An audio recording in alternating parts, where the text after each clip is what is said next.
sort of not your typical macho man. And, having a child, I was like, if I have a boy, I've got to teach him about masculinity. I've got to be able to put a shelf up. I've got to know when a light comes on in my car, I've got to know what that means. And to be honest with you, like by the end of my show, and I talk about this in the show, and by the time my child was born, like I sort of had this realization of kind of none of that matters, whether you're male or female. All you got to do is just love your kid, love your partner, be there for them. So that's kind of the message at the end. But it's through lots of stories. I've got a cracking story about how when I was about 16, and all my mates were into rapping because we'd all been watching that film 8 Mile. And I went down to Newquay and everyone was freestyle rapping. And I'd sort of said, oh, yeah, no, I'm really good at rapping. And they were like, come on in. Like, and everyone was like rap battling with each other. And all I knew was the Romeo verse from 21 Seconds to Go by the So Solid crew. Turn up the bass line. I got 21 seconds to chat this rhyme in time.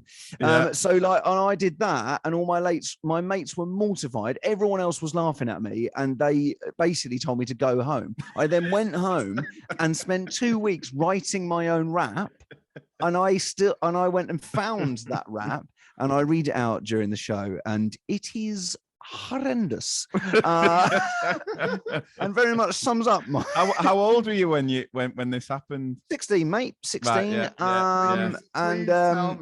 Please tell me, as everyone was like fuming about what you're doing, and you were going, go home, you literally went 10 multiplied by 2 plus 1. Romeo done. Through tears. Romeo done. See you later. And then rang my mum to come and pick me up. I was using that. Do you know in the early days of coronavirus where Boris came out and he was going on about washing your hands for 2 happy birthdays? Oh, yeah. Seconds. I was using Romeo's verse. Oh my God. With the kids to practice the washing hands. It was an extra 1 second. I thought, what harm could that do? God.